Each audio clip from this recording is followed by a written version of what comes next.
जदि घर को किए गेस्ट आसुचंती छोट मोट पार्टी फंक्शन अच्छी एइभଳି पनीर तरकारी बनातु एते टेस्टी लागिबो जे समस्ते भाबिबे रेस्टोरेंट रु ऑर्डर हेची। एठी आपण माने ग्रेवी देखि पारतिबे तार टेक्सचर कलर देखंतु केते सिल्की स्मूथ और क्रीमी देखा जाउची। पनीर बटर मसला ठारू भी किछि कम लागिबनी।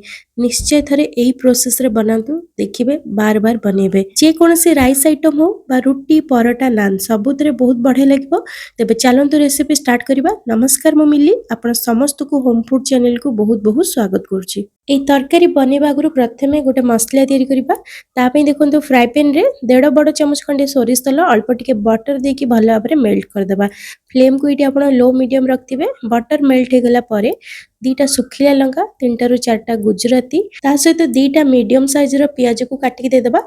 1 मिनिट भाजिला परे दबा 12 रु 15 गोटा गोलमर्च ता सहित गोटे छोट खंड डालचीनी ए सबु को आमे 2 रु 3 मिनिट मीडियम हाई फ्लेम रे भाजिबा। जेमति टिके प्याज हल्का सॉफ्ट हे गला परे एथिरे दबा टमाटर। एठी म 3टा मीडियम साइज रो टमाटर नेची। देसी टमाटर नेबेनी जो बड़ हाइब्रिड टमाटर आसे सेटा नेबे। ता सहित 8 रु 10टा काजू ए सबु को मिसे की भाजिबा। देसी टमाटर देले कोन होबा ना टेस्ट पूरा चेंज हे जिवो जमा भी भलो आसीबनी। सेति पे आपण बड़ साइज रो टमाटर नेबे जहा द्वारा टेस्ट तरकारी रो भलो आसीबो आ ग्रेवी भी बहुत भलो हबो। तो एठी देखंतु अल्प टिके इथरा हम लूण दबा जहा द्वारा ए सब जिनस बढ़िया भाबरे सॉफ्ट हे जिवो सिजी जिवो।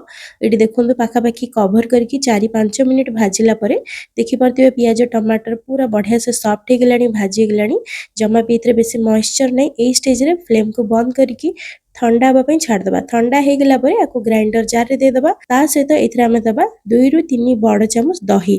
दही पूरा फ्रेश नेबे खट्टा दही जमा नेबेनी। एबे आको चिकन करके बाटी दबा। पानी दबा बिल्कुल दरकार नै सेमति बढ़िया से स्मूथ हे जिवो।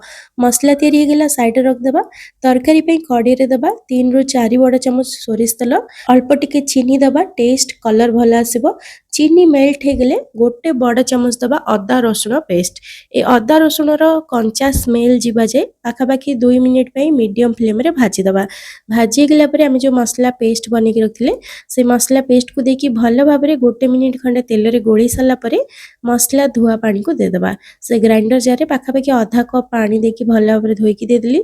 एबे फ्लेम को आपण टिके हाई कर देबे।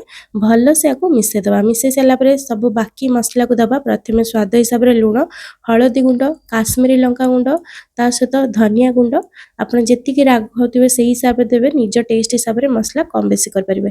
ए सब को मिसई साला परे कवर करके आको भलो भाबरे कसिबा जेबे जे मसला रो तेल पूरा अलगा हे जायनी। एठी देखि परदिबे आगो अपेक्षा मसला रो कलर चेंज हेजी साइड रो तेल रिलीज हेजी। तो ए स्टेज आसीबा जे आपण को कसिबार अछि जेते भलो भाबरे मसला को कसिबे पूरा रेस्टोरेंट भलिया तार ग्रेवी रो टेस्ट आसीबो। जेहेतु इथरे काजू पड़ीची मसला तले लागी जिबार चांस थाए। मीडियम लो फ्लेम रे ही कवर करके कसिबे। मझी मझी रे कवर काढकी गोळुथिबे नहले लागी जिवो। एमती भी पनीर रो किछि टेस्ट ऐड हि न थाए मसला रे। सेति पे मसला बा ग्रेवी आपण जेते बढ़िया से तयारी करिवे सेते टेस्टी बनिबो आपण को पनीर तरकारी। एबे आउ 2 मिनिट कवर करके लो फ्लेम रे छाड़ दबा। ता भितरे से फ्राई पैन रे देखंतु गोटे चमच तेल आ गोटे बड़ क्यूब बटर देकी भला भाबरे मेल्ट कर दबा। जेहेतु बटर रे सॉल्ट थाए मुइटी सॉल्टी बटर नेछि सेति पई देखि कि लूण देबे। मुइटी अल्प टिके लूण हळदी गुंड अल्प टिके काश्मीरी लंका गुंड ता सहित अल्प टिके कस्तूरी मेथी देकी लो फ्लेम रे भलो भाबरे तेल रे मिसे दबा। सबले माने रखिबे जदि बटर पकेबार थिबो ताहले तेल अल्प टिके निहाती पकेबे जहा द्वारा बटर जळिबनी टेस्ट भलो आसीबो। तो एटी देखंतु मसला तेल मिसी गला परे अल्प टिके 1/4 टीस्पून पाखा पाखी अदा रसुण पेस्ट देकी मिसे दबा। तापरे पनीर को दे दबा। एटी देखंतु पनीर को मु टिके बड़ साइज रे क्यूब रे काटि कि नेछि आपण निज हिसाब रे जेमति भी काटि परिबे। तो एटी पाखा पाखी 400 ग्राम पनीर अछि। सब पनीर को दे साला परे पूरा हल्का हाथ रे आको मसला से तमे भलो भाबरे प्रथमे मिसे दबा। तापरे आको हमें उल्टी पुल्टी की टिके हल्का हल्का ब्राउन स्पॉट आसीबा जे भाजिबा। बेसी कड़ा करके भाजिबा दरकार नै। एटी देखि पाथिबे हल्का हल्का पनीर ऊपरे ब्राउन कलर रो गोटे स्पॉट आसी गलानी। मसला रे पूरा बढ़िया से coat hey Galani. A stage आसी गेले फ्लेम को बंद कर दबा आ फ्राई पैन को साइड रख दबा। जेमती आपण को मसला कसा पूरा रेडी हे जिवो पनीर पकेबा टाइम आस जिवो सेति के बळे ही आपण को पनीर फ्राई करिवार अछि। अदरवाइज आगुरु जमा भी फ्राई करके रखिबेनी पनीर पूरा हार्ड हे जिवो। एठी देखंतु मसला कसा पूरा पूरी रेडी हे जाईची। देखि परतिबे साइड रो पूरा तेल देखा जाउची। एबा को भलो भाबरे थरे गोळे दबा। तापरे हम जो पनीर को फ्राई करले पनीर को देखि भलो से मसला सहित मिसे दबा। एमिति कले कौन हबो ना पनीर हार्ड हबनी पूरा सॉफ्ट रहिबो ता सहित पनीर रे गोटे फ्लेवर भी ऐड हबो।